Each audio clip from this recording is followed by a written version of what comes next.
Hello everybody, welcome to the kitchen. We got a quick, easy, simple one for you today. This isn't going to be a dinner or a dessert. This is just a good all-around snack. I suppose you could have this for breakfast or whatever. Today I'm going to show you how to make some granola. Now, while granola may have the stereotype of, being eaten by hippies and tree huggers and such, I am neither, yet I still think this is quite tasty. So let me show you how I make it. And it is a lot cheaper to make it at home than to buy it in the store.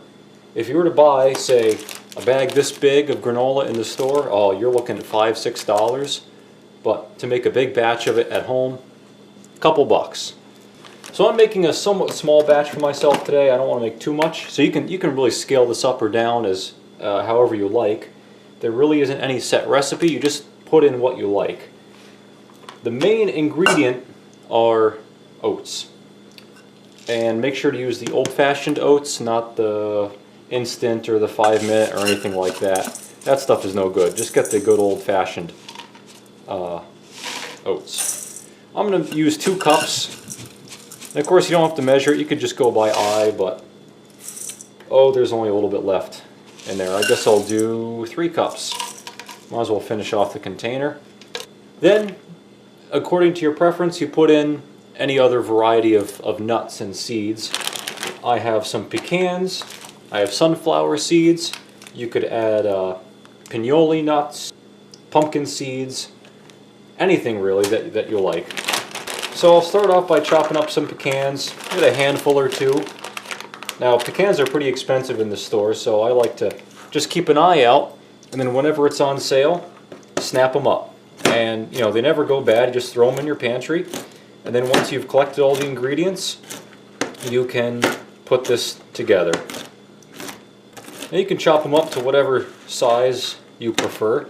I don't like them whole, it's too big, but of course you don't want to run it through a food processor and just get dust. So again, use your judgment and put in however much you like. Just put in a little bit, stir it around, and if you like it, good, and if not, throw in some more. That's what's nice about this recipe. It's super easy. There's no measurement, there's no cooking, there's nothing. You just go by eye. Now I'll add some sunflower seeds. Again, just put in by eye, however much you desire to put in. I'll put in maybe, that looks like maybe 1/3 of a cup or so. Stir it around, take a look at it, and see how you like it. Next, we need a little bit of kick. Put some cinnamon in there, and I don't know how much I'm going to put in. Maybe a teaspoon, tablespoon, something like that. And some sugar. I have brown sugar here. You really could use whatever you want or whatever you had, but I'm going to use a handful or 2 of brown sugar. This is going to add up to maybe a 1/4 cup or so. Then this is Swamp Yankee Cookin, so of course we have to have some Swamp Yankee sweetener, maple syrup of course. And I'll put in about the same amount, maybe 1/4 cup, something like that. Now this does need just a hair of moisture, so I've got maybe let's start with a tablespoon of water, something like that. Now you'll notice as you're stirring, it'll go from feeling, all dry like it would normally feel, and you'll feel it all start to stick together. And there's a certain consistency. It's hard to describe, but you will notice it when you have the proper amount of sugar in there. Now see, this is still too dry.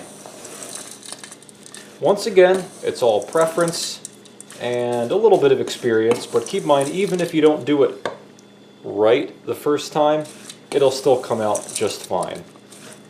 So, little too much, little too little, whatever. It'll still be good. You're probably going to put it on yogurt or something anyway, and it'll be just fine, don't worry. Now this seems pretty good.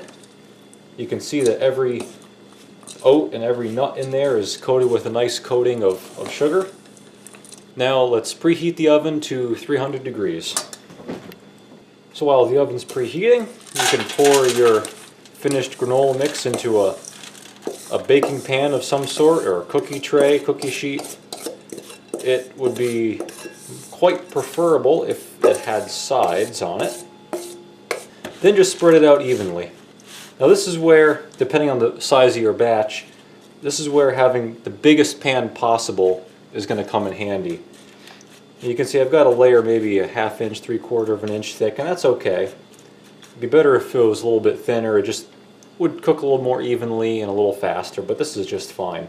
So we're going to put this in the oven, 300 degrees, and about every 10 minutes or so, keep an eye on it, hang out in the kitchen, read a book or something.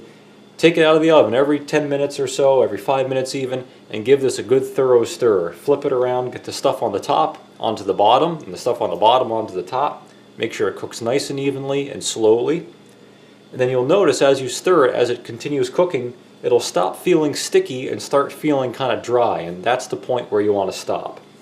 Unless you like really toasted things or burnt things, don't let it get cooked looking. Don't let it get golden looking, because then you'll kind of go too far. It'll still be edible, but it won't be as good. Then after it comes out of the oven, then that's when you can add your raisins if you so desire, because if you put them in now, the raisins are going to just turn into little rocks. They're going to dry out way too much.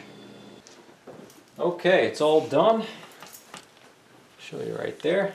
Now you see it doesn't look browned or anything, but maybe you can hear the difference.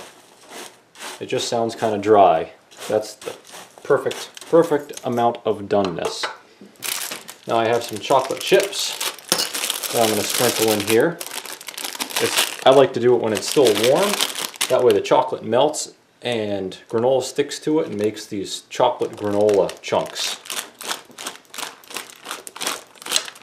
And once you sprinkle them on, just stir them in so they're covered with the warm granola and they'll melt. But you got to leave it undisturbed for a while. It'll take the chocolate a while to really solidify again. Uh-oh, we got a taste tester. Quality control. How is it? Good. Good. Also got some raisins. Put some raisins in there. I'm not going to have any granola by the end of this video. There we go. That's good. Good. Glad it passes the test. And I'll leave it just like that. The chocolate's all melted. I'm not going to mess with it anymore. Just leave it like that. Let it cool off completely so the chocolate doesn't make a mess. Put it into a container and eat it. I'm going to bring this to work. Eat it with some yogurt in the morning for a little snack. And that's all there is to it.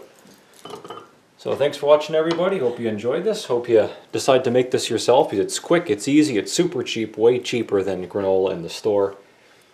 And I know you'll enjoy it. So thanks for watching, and come on back for more.